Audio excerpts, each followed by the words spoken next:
Erin, where are you? Answer now! Erin! Oh, hello. It's been a while. And why is that? Oh, I remember, because you haven't messaged me for 2 whole goddamn months. Good grief, young lady. Huh? Don't give me huh. I don't need to hear any attitude from you. I see you still got no awareness of the fact that you're a wife of this household. No, but When your mother-in-law kindly goes out of her way to message you, you put whatever you're doing aside and respond immediately. That's one of the rules you live by as my son's wife. If you understand, please be more mindful next time. I am not done speaking yet. Quit your butting in and listen to what your mother-in-law has to say. oh, Firstly, I recently saw a new apartment where you two got together for the first time. The place you went to live after you moved out? our new apartment? And my God, you haven't been doing the housework at all, have you? The room was filthy. There were clothes scattered all over the floor and tissues left tossed all over the place. You didn't even wash the pots and pans. I've never seen such a sorry state. How could you call that place a home? Are there sweet wrappers and a ready meal? Hamburger boxes flowing out of the garbage all over the floor. Not to mention the mountain of empty beer cans on the table.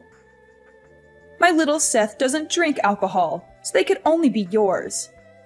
They were, weren't they? Admit it. No, I have allergies and break out in rashes when I drink alcohol. Be quiet, young lady. I did not give you permission to speak. Oh, sorry. To top it all off, the place was covered in dust. You haven't been vacuuming at all, have you? I only allowed you to continue working after you got married because you said you'd have no problem juggling your work with the housework. But if you're not capable of looking after your husband, I suggest you resign immediately so you can focus on your womanly duties. This is why women should stay at home housewives once they are married. Are you finished now? What? You appear to be making a lot of misconceptions, so allow me to correct you. Don't talk back to me, young lady. Me and Seth are already divorced. Yes, I'm aware of that. Huh? If you know, then why are you throwing around words like mother-in-law and wife? Why wouldn't I? Come on, Erin. Please use your brain for once. Even if you're divorced, as long as you and my little Seth are living together, you're still his wife. And you still have a role to fulfill in our family. It's your sacred duty and obligation to serve your husband with devotion and loyalty, and to display the proper respect towards me, your mother-in-law.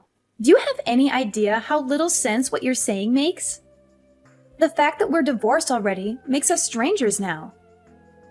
We stopped being a couple and started leading separate lives the moment the divorce was finalized. Which is why any notion that I have to look after or fulfill my womanly duties towards him are ridiculous, plain and simple. I already warned you, young lady. Don't talk back to your mother-in-law. I'm not talking back. I'm having a normal conversation with you, like a reasonable human being. Reasonable? Which part? Let me say it once more. I'll make it crystal clear this time to help you understand. Any woman who doesn't look after her husband is a failure of a wife. If you can't keep on top of the housework while working, then hurry up and quit your job already. How about I contact your company and tell them you've decided to step down to focus on being a housewife? No, stop it. I don't think there's any danger of them taking a resignation declared by some stranger over the phone seriously. But I don't want to cause them any inconvenience. Then just quit now while you still have some dignity left. Let's face it, after seeing how lazy you are at home, you're probably a burden to them too. I'm not a burden, actually. I'm a high-valued employee. And besides, if I want to quit, I wouldn't be able to make ends meet. Oh, don't talk such nonsense. Are you seriously saying that my little Seth's salary alone isn't enough to keep you going? But I already told you we're not living that kind of life together anymore.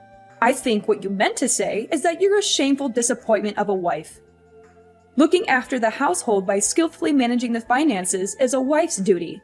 But we already divorced, and I'm not his wife anymore. How many times do I have to say it? Lord, give me strength. Give it a rest. You're like a broken record. Just because you're divorced doesn't mean you can start neglecting the housework and living like swamp rats. Oh, my poor Seth. In that case, you're wasting your time. I live in a different state now. What? My company offered me a transfer as soon as the divorce went through. So I took them up on it and moved out of the state. Good grief. A wife who goes off on solo business ventures away from her family? I've never heard anything so absurd in my life. Like I told you, I'm not your son's wife anymore. And you're not my family. Quit your job and come back immediately. Huh? That said, I may be firm, but I'm also kind, which is why I'm willing to grant you some leeway. Common sense dictates the resignation procedures usually take about a month. So I'm very kindly willing to give you 30 days to make the necessary arrangements and come back. I'll look after little Seth in the meantime. So hurry up and quit your job and move back here so you can be by our side again. I told you, we're divorced. Quit talking nonsense. Now you're just arguing for argument's sake, young lady. Nonsense? You heard me.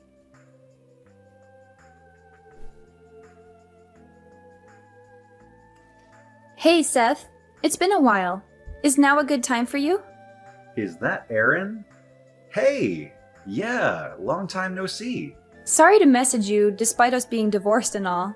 That's cool, don't sweat it. It's not like we divorced because we don't get along. Maybe things will change when one of us finds someone else. But for the time being, there's no reason we can't message each other. Yeah, I guess you're right. Thanks. Anyway, what's up? I want to speak to you about your mom. Huh? My mom? She's not causing problems again, is she? Darn it. Well, you could say she's causing problems. It's more that she doesn't listen to a word I say. It's like talking to a brick wall. What happened? Well, to sum it up, even if you are divorced, as long as you two live together, you're Seth's wife. And as long as you're his wife, you need to look after him. If you can't keep on top of the housework while working, then quit your job. That's basically the gist of it. What did you say to her? I told her that me and you are strangers since we divorced. And I keep insisting I'm not your wife anymore. So I have no obligation to do any of that. But she just keeps coming back at me with her favorite. I know you may be divorced, however, yada yada yada. The conversation goes nowhere because she ignores everything I say on a fundamental level. I give up. Oh yeah, that reminds me. Just like always, she refers to you as her little Seth. It's like you're an 8-year-old kid to her. Oh, I'm sorry. Does this still upset you? Well, about that. As soon as our divorce went through, my dad also moved out. And now my parents are living separately. Ever since then, her over-interfering in my life reached levels previously unimaginable. It got so bad I couldn't take it anymore. I was so desperate to get away from her. I snuck out of the house in the middle of the night a week ago so I could finally be free of her. I see. Sounds like it's been tough for you too, Seth. My mom was the reason we divorced in the first place, after all. I felt so guilty about you having to put up with her. I thought at least if we divorced, you'd be able to escape from it all. But even that didn't work, did it? It would seem I underestimated her. I'm fine, really. Don't worry about me. Actually, I got a transfer at the company, and I'm living far away in a different state. Now there's no danger of her following me and causing me problems. In fact, she couldn't possibly. Oh, really? I'm pleased to hear that. More importantly, what about you, Seth? If anything, it sounds like things might be more difficult on your end. Me? Well, you see, your mom insisted she was going to go over and start looking after you. Since I was failing to fulfill my womanly duties towards you with working all the time. Which means she must know your current address? What? But I didn't tell her. Really? Based on the messages yesterday, I kind of got the impression she was already at your apartment. Is there a chance she found your new address somehow and snuck in while you weren't home? No, I really don't think that's possible. You sure? I got a transfer at work the other day too. I'm staying at a company-provided dormitory right now. The rules state that non-employees aren't allowed to enter without permission under any circumstances, even visiting family members. It's a long way from Mom's house. I don't think she can make it this far out, even if she did know my address. I see. Huh. Yeah, it's a mystery. You can say that again. Well, whatever. It's not like she can actually do anything to me. You don't mind? I have absolutely no intention of going back to the family home. I don't even read her messages these days. To be honest, I was thinking of blocking her soon. She can do what she likes. It's not my problem anymore. After everything that went down, for the sake of my mental health, I resolved never to tolerate her shenanigans ever again. I see. It's probably for the best for you to block her too, Aaron. I may be her son, but you two are literally strangers now. There's no reason you should have to put up with her irritating messages. You make a good point. I couldn't help but feel a little wary about what she was planning on doing next. But actually, after keeping an eye on her a little while longer, just to be safe, I think I'm going to block her. I think it's for the best. Anyway, I'm about to jump in the bath. Sure.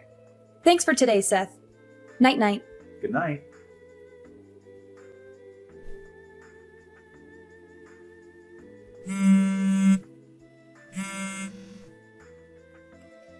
Aaron, answer! What the hell is going on? You've got some explaining to do. What do you mean? Some strange woman walked in while I was cleaning little Seth's room. She yelled, "Who are you? What are you doing in my apartment?" Before I could even figure out what was going on, some middle-aged guy bolted in. They started shouting like crazy lunatics and threatened to call the police. They were saying such awful things to me, Aaron. It was horrible. I was so startled I ran to the bathroom and locked myself in.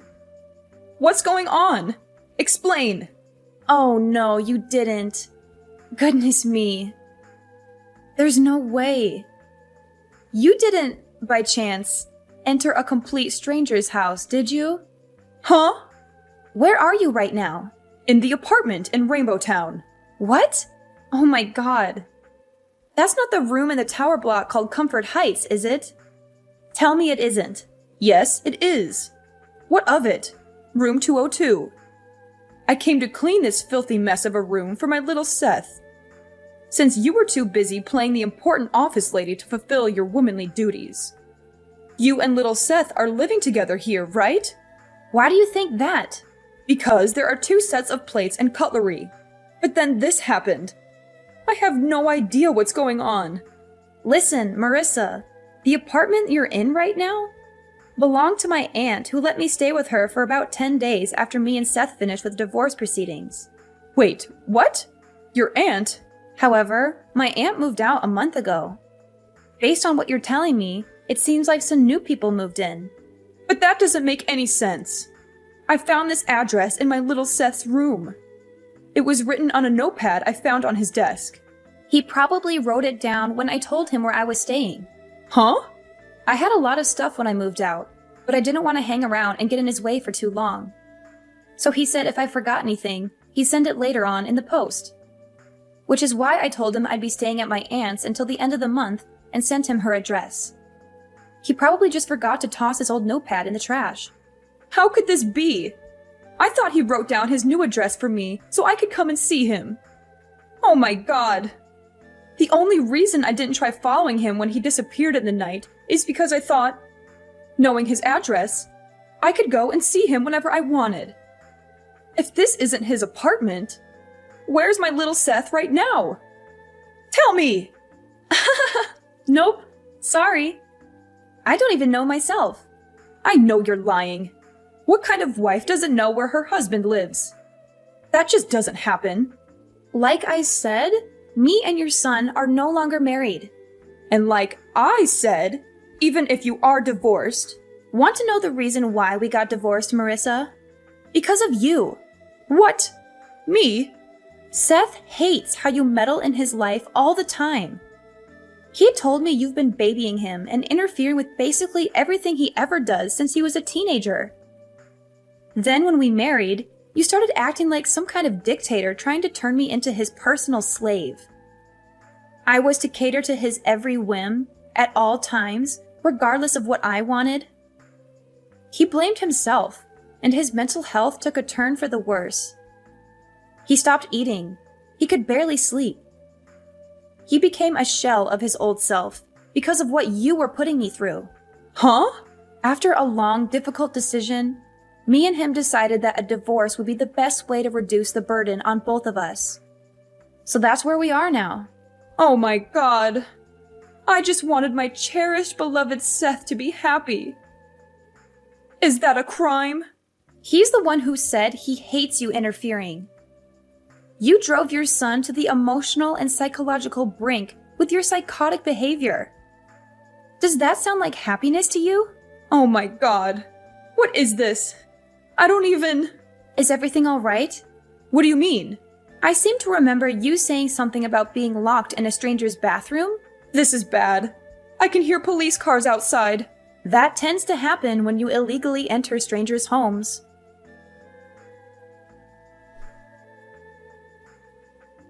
Firstly, as for how my ex-mother-in-law managed to get into a stranger's apartment, it turned out the couple who were living there forgot to lock the door when they both went out for work, so she was able to creep in unnoticed. She found a key. They left it out on the table, and she took it upon herself to have a copy made at a local locksmith. She returned to the empty apartment for several consecutive days while its inhabitants worked, where she continued diligently looking after her son. Eventually, she ran into the poor unsuspecting couple one day as they came back from work. Naturally, she calls the police a major nuisance when they were swiftly dispatched to deal with a strange woman hiding in their bathroom. The incident ultimately ended up being the straw that broke the camel's back when my ex-father-in-law, from whom she had been living separately, finally divorced her. Apparently, she broke down into tears, screaming, wanting to be alone, not even knowing where her little beloved Seth had moved away to. Her own parents were no longer around, and she didn't have a soul in the world to rely on. Thus began her life alone. Now I'm living happily in an apartment my company provided for me when I transferred.